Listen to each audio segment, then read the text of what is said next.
bien. En tout cas, moi je vais bien par la grâce de Dieu et j'espère que vous aussi. Et comme vous le constatez, je ne suis pas seule, je pense. Tu connais Tata Nora? C'est la première fois? Non. Je pense que vous connaissez déjà Tata Nora. Alors Tata Nora, comment vas-tu? Je vais bien, merci beaucoup. En tout cas, gloire à Dieu.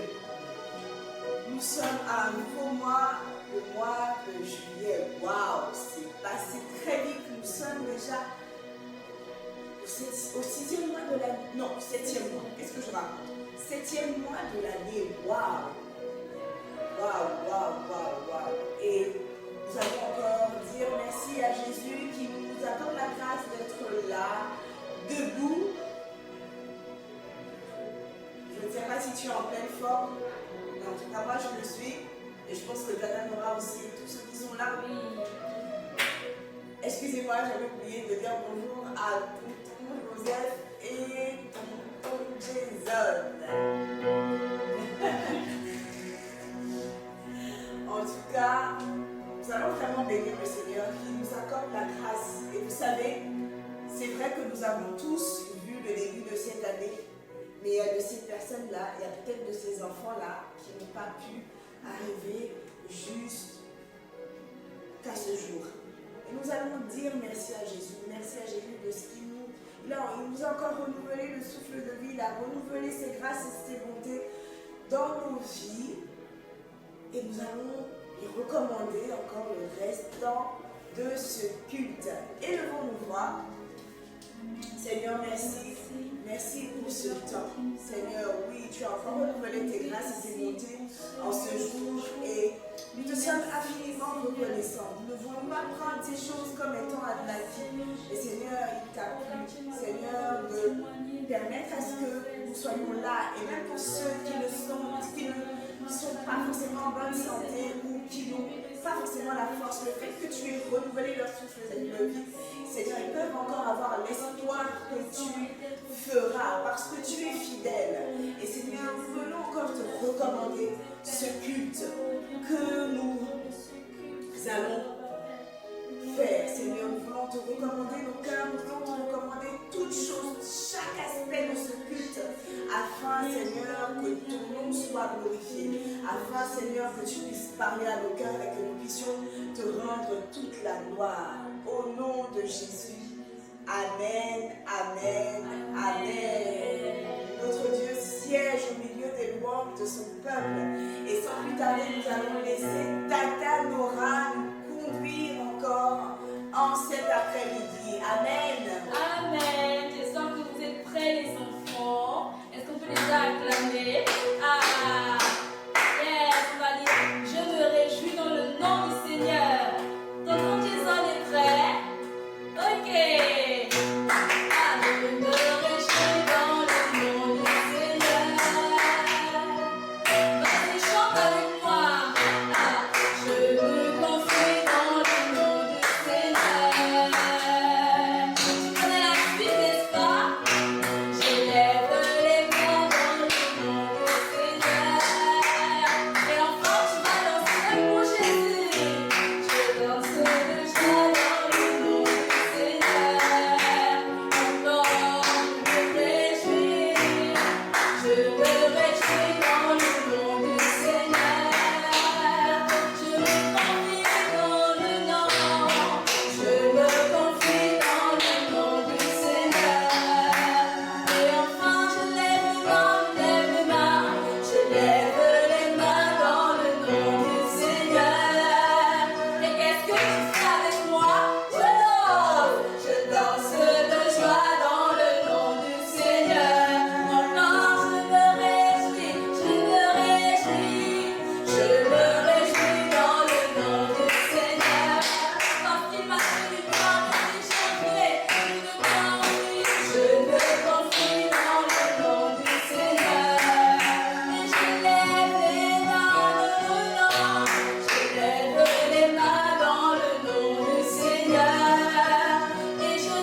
Allez,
captive à l'obéissance de Christ encore en cet après-midi.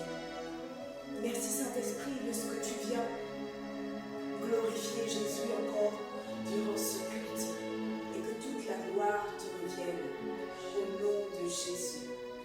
Amen, amen, amen. Amen, amen, amen.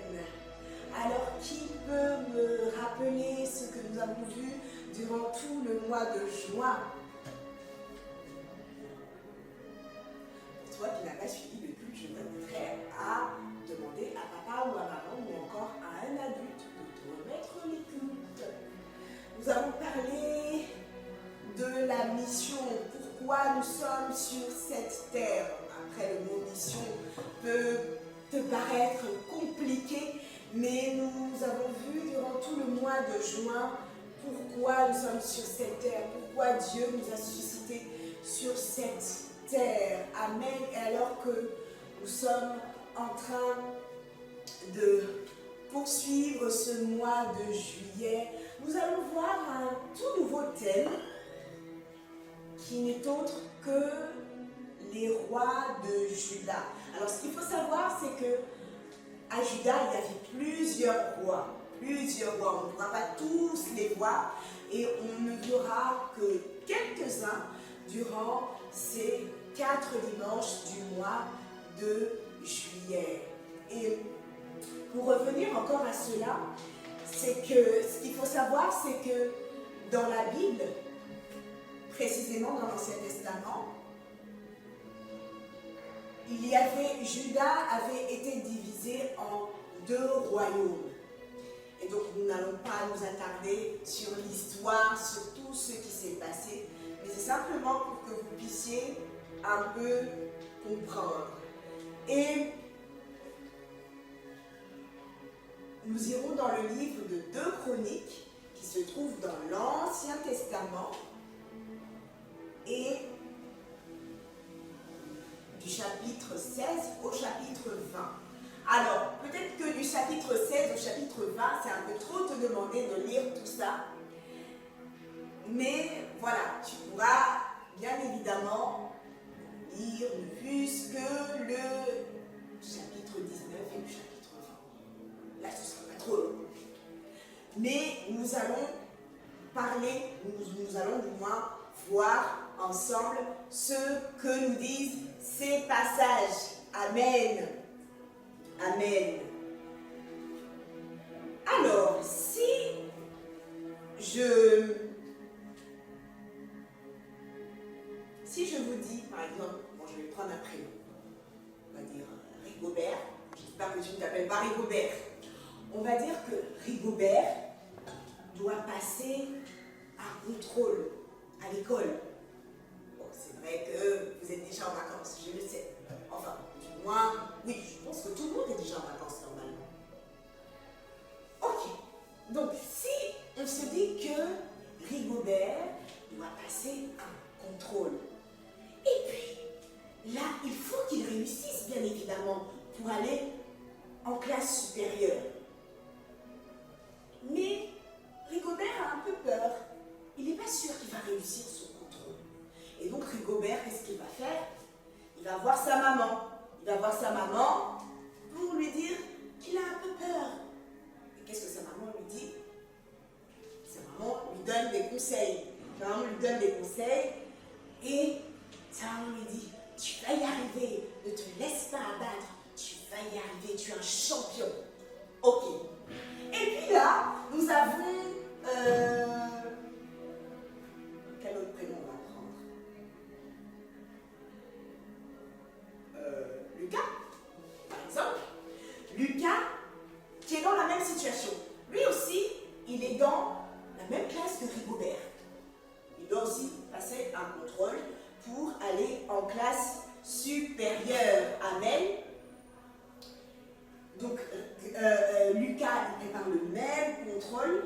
À la différence de Rigobert, lui, Lucas, il a l'habitude de lire sa Bible. Et lorsqu'il a lu sa Bible, il a vu un passage dans la Bible qui se trouve dans le psaume 121 au verset Le secours me vient du Seigneur, le secours me vient de l'Éternel qui a fait le ciel et la terre. Là, j'ai parlé de deux garçons, n'est-ce pas? Rigobert et Lucas, qui ont tous deux besoin d'aide, n'est-ce pas? Et de qui dépend Rigobert? De qui répond Rigobert et Lucas? Où est-ce que chacun d'eux est allé chercher de l'aide? Je te laisse quelques secondes pour réfléchir.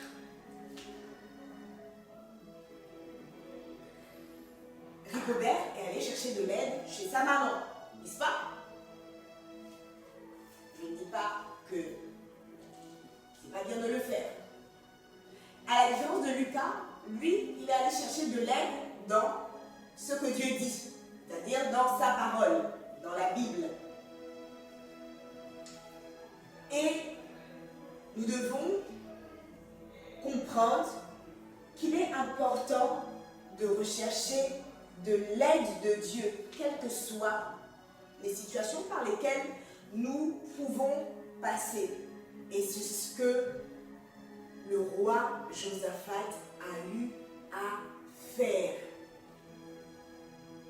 C'est ce que le roi Josaphat a eu à faire. Alors, on va brièvement voir quelle est l'histoire de ce roi Josaphat. C'est un roi de Juda. Et je vous ai donné le passage préalablement. Dans 2 Chroniques, du verset 16 au verset 20, si vous voulez vraiment bien comprendre.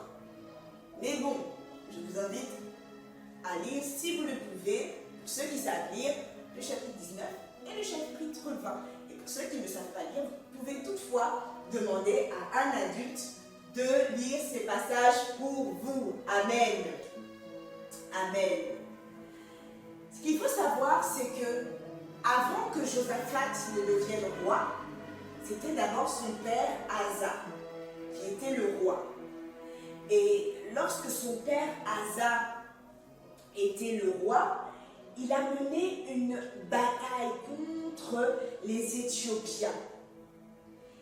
Ces Éthiopiens-là, ils étaient vraiment armés, ils avaient plus de 300 chars. En fait, il semblait impossible pour l'armée de Juda, à cette période-là, de pouvoir les battre, de pouvoir battre les Éthiopiens. Et qu'est-ce que Asa a fait? Asa n'a pas désespéré. Vous imaginez des chars, des gros camions de guerre comme ça, avec des fusils, enfin je ne sais pas, tout ce qu'il y avait comme armes, mais en tout cas, ils étaient très très très nombreux par rapport à l'armée de Juda, c'est-à-dire l'armée du roi Asa, qui n'est autre que le père du roi Josaphat. Et je disais que Josaphat, il n'a pas désespéré. Il ne s'est pas dit, oh, nous allons tous périr. Qu'est-ce qu'il a fait? Il est allé se confier à Dieu. Il a prié et il a dit à Dieu que toi seul, qu'il n'y a que lui seul qui pouvait les aider. Qu'il n'y a que lui seul qui pouvait les aider. Et alors, qu'est-ce que Dieu a fait? Et Dieu a fait fuir cette gigantesque armée, cette très grande armée et tous ces chars, et l'armée de Juda les a poursuivis et s'est emparée même du bétail et de leur richesse. Amen. Donc, le roi Josaphat, il a grandi dans ce contexte-là. Il a vu comment son père gérait, comment son père régnait, comment son père faisait confiance à Dieu. Et il savait que même les pays voisins ne pouvaient pas aider son père de la manière dont le Seigneur l'a fait. C'était pas possible. Parce qu'il est plus grand et plus fort que tous les rois et que toutes les armées réunies. Dieu est plus grand. On a pu le chanter tout à l'heure. Dieu est plus grand que tout. Que ce soit que tous les rois ou même que toutes les armées réunies. Et le roi Asa a bien commencé. Il a bien commencé. Mais malheureusement, il n'a s'est pas toujours appuyé sur le Seigneur. Parfois, il s'est tourné vers d'autres rois qui ne croyaient pas en Dieu. Et par la suite, il a eu une grave maladie au niveau de ses pieds. Et la Bible nous dit que lorsqu'il est tombé malade, il n'a pas demandé de l'aide au Seigneur. Et voilà, il est allé voir des médecins. Alors je tiens à préciser, je ne dis pas qu'on ne doit pas aller voir le médecin quand on est qu'on ne doit pas aller voir le médecin quand on est malade. C'est pas ce que je suis en train de dire. Sauf que à l'époque, les médecins, ou en tout cas ceux qui soignaient les gens, parfois ils avaient recours à des pratiques de magie. D'accord? Ça c'était vraiment avant. C'était vraiment avant. Et donc, par la suite, son père est mort et Josaphat est devenu roi. Alors, quel est le genre de roi que Josaphat était? La Bible nous dit que c'était un très jeune roi et il faisait confiance à Dieu. Il a fait de son mieux pour mieux connaître Dieu. Il a fait de son mieux pour obéir à ses commandements. Et Josaphat sait que pour avoir l'aide du Seigneur, il faut l'écouter et il faut obéir à sa parole, obéir à ce qu'il dit. Amen. Et Josaphat, en tant que nouveau roi, il s'est tout de suite mis au travail. Il s'est mis au travail, il a donné des lois, il a fortifié l'armée, il a envoyé des hommes dans la ville pour enseigner le peuple. La Bible nous dit qu'il expliquait les commandements de Dieu. Donc, Josaphat se confiait en Dieu. Josaphat se confiait en Dieu. Ce qui fait que Dieu était avec Josaphat et son peuple. Il était leur soutien. Et les autres pays n'osaient plus faire la guerre à Juda. Est-ce que d'après toi, tu sais pourquoi? Est-ce que tu sais pourquoi les autres pays n'osaient plus faire la guerre à Juda? Je te laisse réfléchir un tout petit peu. Et c'est pareil aujourd'hui. Aujourd'hui, c'est la même chose. Le Seigneur promet d'aider ceux qui se confient en lui. C'est-à-dire que si tu fais face à une situation difficile, Dieu veut que tu ailles vers lui pour lui faire part de la situation. Parce qu'il est le seul à pouvoir t'aider mieux que personne. C'est vrai que papa et maman, ou bien un grand frère ou une grande sœur peuvent t'aider. Mais Dieu peut faire infiniment au-delà de toutes ces personnes-là. Et si je prends l'exemple de deux enfants, on va dire Tata Nora, voilà, je ne sais pas si Tata Nora, tu as des frères et sœurs? Oui, j'ai des frères et sœurs. D'accord, tu as des frères et sœurs. Et je suppose que dans ton pays d'origine, vous habitez à un certain endroit. Oui. N'est-ce pas? Vous habitez à un certain endroit. Et ce qui fait que si d'autres enfants viennent, vos parents ou tes parents ne va pas traiter ces autres enfants, c'est-à-dire les voisins ou ceux qui sont dans le quartier, comme ils te traitent. Oui. Pourquoi, d'après toi, Tata Nora? Pourquoi tes parents ne vont pas traiter les enfants des autres comme leurs enfants? Pourquoi? Parce que je suis l'enfant de mes parents. Voilà. Parce que tu es l'enfant de tes parents. Et c'est la même chose avec nous.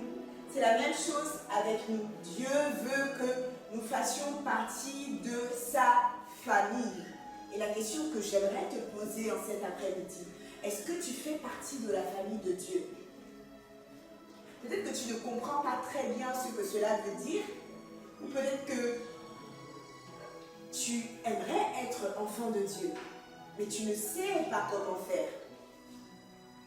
Et laisse-moi te dire que dans quelques minutes, je serai très ravie de t'expliquer ce que la Bible dit à ce sujet. Et donc, ce qu'il faut savoir, c'est que Josaphat faisait partie de la famille de Dieu. Et la façon dont Josaphat se comportait pouvait vraiment montrer que Josaphat aimait Dieu, qu'il avait de l'amour pour lui. Et ce qu'il faut savoir, c'est que Josaphat, lui, il appartenait à Juda. Il était le roi de Juda. Et les voisins de Juda, ben, c'était simplement Israël. Et Israël, il faut savoir qu'à cette période-là, Israël était gouverné par le roi Akab. Mais le roi Akab, ce n'était pas un roi qui croyait en Dieu.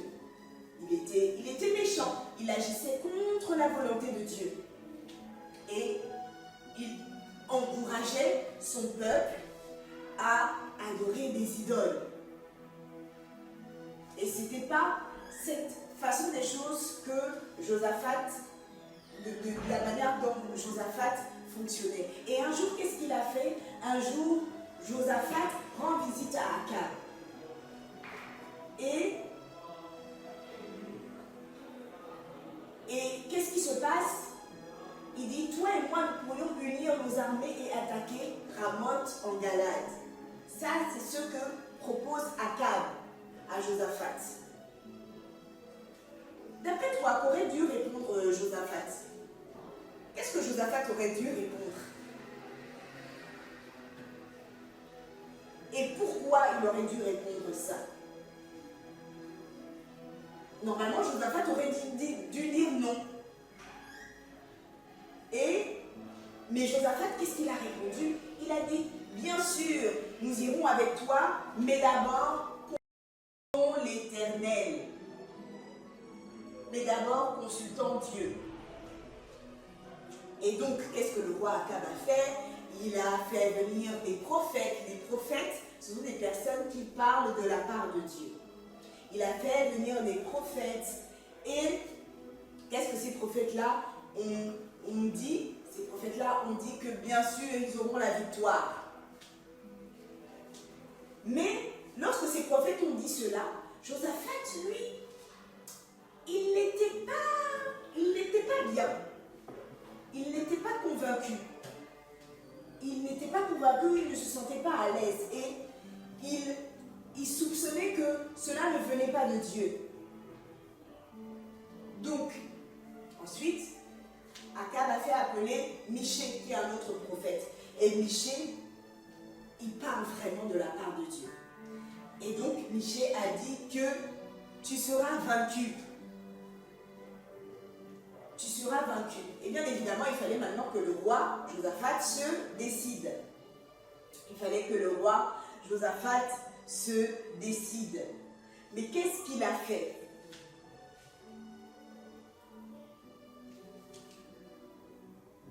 C'était clair que le fait que Josaphat se soit mis avec Akab, c'était quelque chose qui ne plaisait absolument pas à Dieu. Et qu'est-ce que Akab a fait? Il s'est déguisé parce qu'il savait que l'ennemi devait chercher de toutes ses forces à le tuer.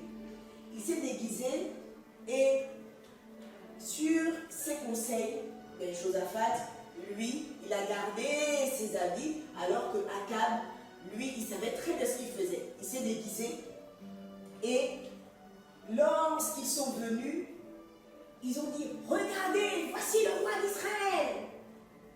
Et ça, c'est le conducteur de char qui criait comme ça quand ils ont vu Josaphat. Encerclez-le! Et donc, ils se sont mis tout autour de Josaphat comme ça. Ils se sont mis tout autour de Josaphat et l'ennemi s'est aperçu que ce n'était pas le roi d'Israël, donc que ce n'était pas Akab. Et la Bible nous dit que Dieu est venu à son secours. Dieu est venu l'aider.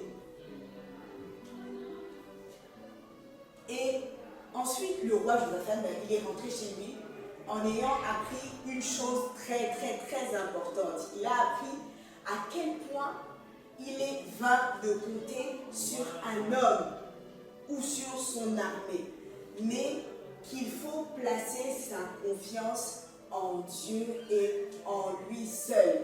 Et cela, peu importe ce par quoi tu peux passer, peu importe le problème par lequel tu peux passer, il est important de faire confiance à Dieu. Il est important de faire confiance à Dieu. Et par la suite, il a appris une nouvelle. Il a appris qu'il y avait une armée qui arrivait, que les Ammonites et les Moabites devaient venir attaquer Juda. Et qu'est-ce que Josaphat a fait? Josaphat a commencé à prier. Il a commencé à prier. Il a commencé à reconnaître qu'ils ne sont pas à même de battre ces peuples-là. Il a dit à Dieu que nos yeux sont sur toi, que nous voulons compter sur toi et sur Dieu seul. Et c'est pourquoi il est important que tu puisses prier, demander à Dieu, quel que soit ce que tu veux faire, il est important de prier.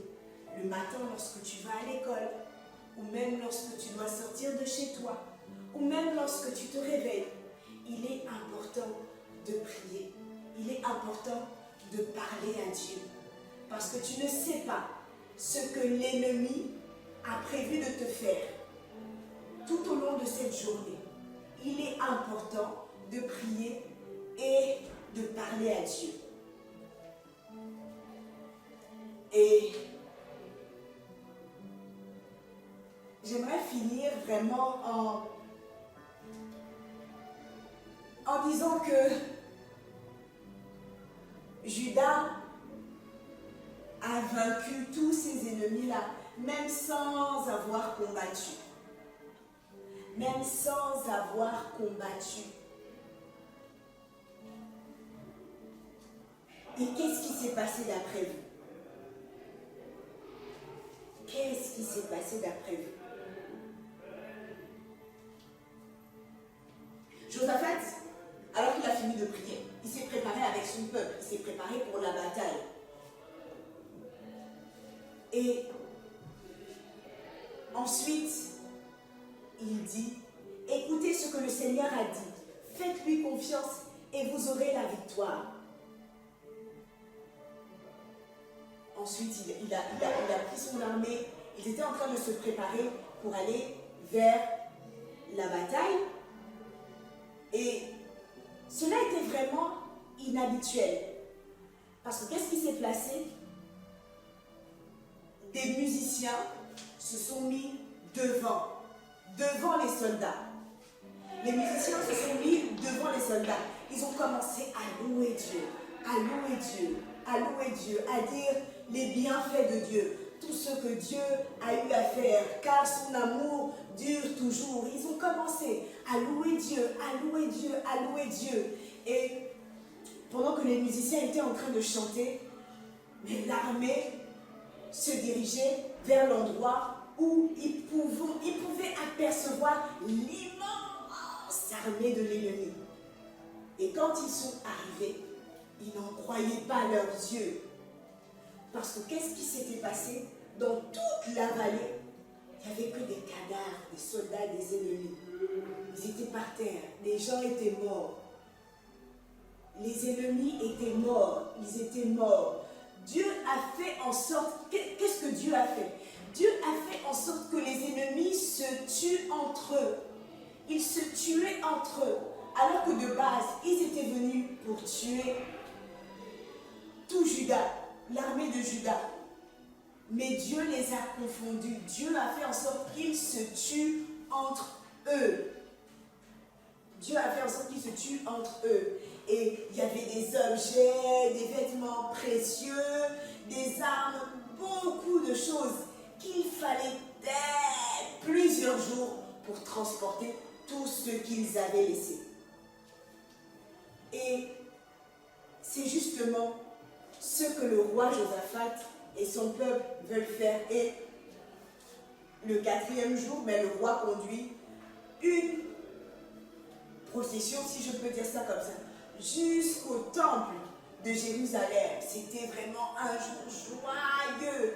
Les habitants jouaient de la flûte, de la lyre, de la trompette, et toute la foule chantait les louanges au Seigneur. Et vous, si je ne sais pas si vous vous rappelez, tout à l'heure, on a chanté ce chant, vallée de Beraka, vallée d'exaucement. Mais c'est justement là où Dieu a fait tellement de choses. Et qu'est-ce que Judas est venu? Ils ont tout ramassé. Il leur fallait tellement de jours pour prendre toutes ces choses-là. Et alors que nous sommes en train de tendre vers la fin de ce culte,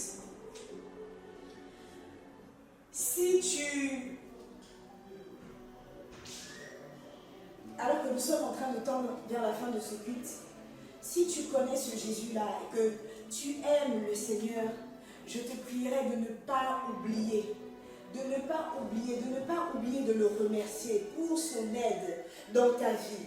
N'est-ce pas merveilleux de savoir que Dieu est vraiment quelqu'un qui aide? C'est-à-dire que quand tu viens vers lui, lorsque tu te confies en lui, il ne va pas te laisser tel que tu es. Non, il ne va pas te laisser tel que tu es. Parce qu'il est fidèle. Il va t'aider. Et c'est vraiment la meilleure aide dans tout le monde entier que tu puisses avoir. Et pour toi, peut-être que tu ne fais pas encore partie de la famille de Dieu. Comme tous, tu es des pécheurs. Et peut-être que tu es en train de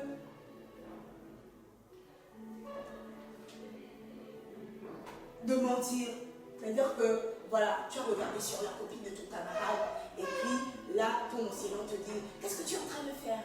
Tu es en train de copier. Et toi, tu dis, non, je n'étais pas en train de copier. Peut-être que tu es en train de dire ces mensonges. Peut-être que, voilà, tu ne sais plus comment faire pour arrêter le mensonge. Mais sache que le Seigneur Jésus est celui-là qui est à même de pouvoir enlever ce péché-là. Est-ce que tu veux qu'il le fasse dans ta vie? Est-ce que tu veux qu'il le fasse dans ta vie? Alors si tu veux qu'il le fasse dans ta vie, je t'inviterai à simplement fermer tes yeux et à répéter ces prières après moi. Seigneur Jésus, je te dis merci. Parce que tu es mort et tu es ressuscité le 3e jour pour mes péchés. Pardonne-moi et fais de moi ton enfant.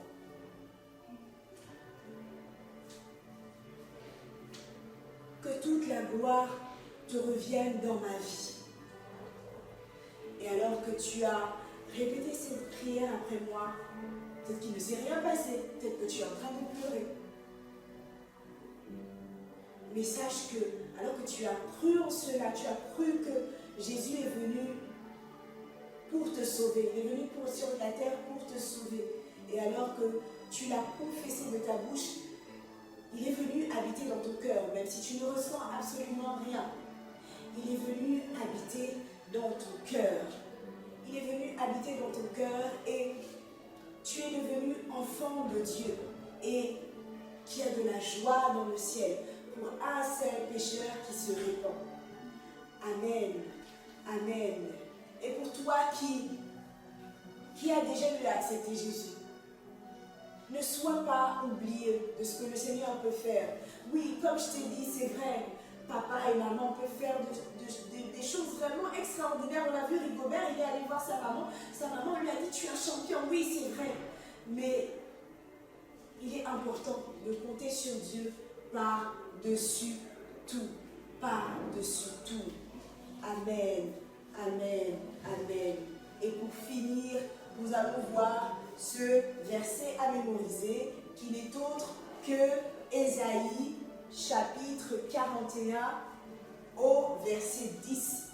Et nous n'allons nous attarder que sur la première partie du verset 10 où il est écrit « N'aie pas peur, je suis avec toi. Ne regarde pas autour de toi avec inquiétude. Oui, ton Dieu, c'est moi, je te rends fort, je viens à ton secours.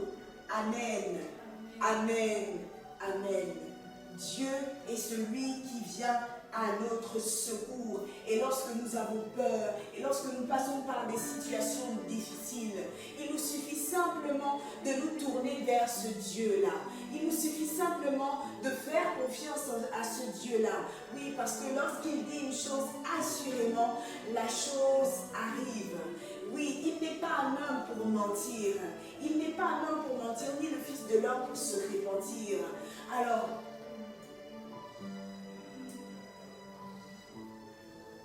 confie-toi simplement à Dieu. Confie-toi simplement en Dieu. Quelles que soient les situations, quelles que soient les peurs que tu peux avoir, quelles que soient les craintes que tu peux avoir, quelles que soient les difficultés que tu peux avoir, confie-toi simplement en Dieu. Quelles que soient les choses que tu n'arrives pas à faire, confie-toi en Dieu. Josaphat l'a fait alors que toute cette armée-là, tous ses ennemis voulaient venir pour les tuer, voulaient les combattre.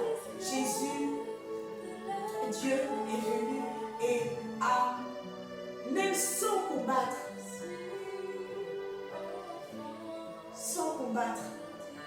Judas a eu à remporter cette victoire. Amen, amen, amen. Alors c'est ici que prend fin notre culte. Je recommande encore cette semaine entre les mains du Seigneur. Il est vrai que tu es en vacances, mais peut-être que tu vas faire des activités, peut-être que tu vas aller en voyage.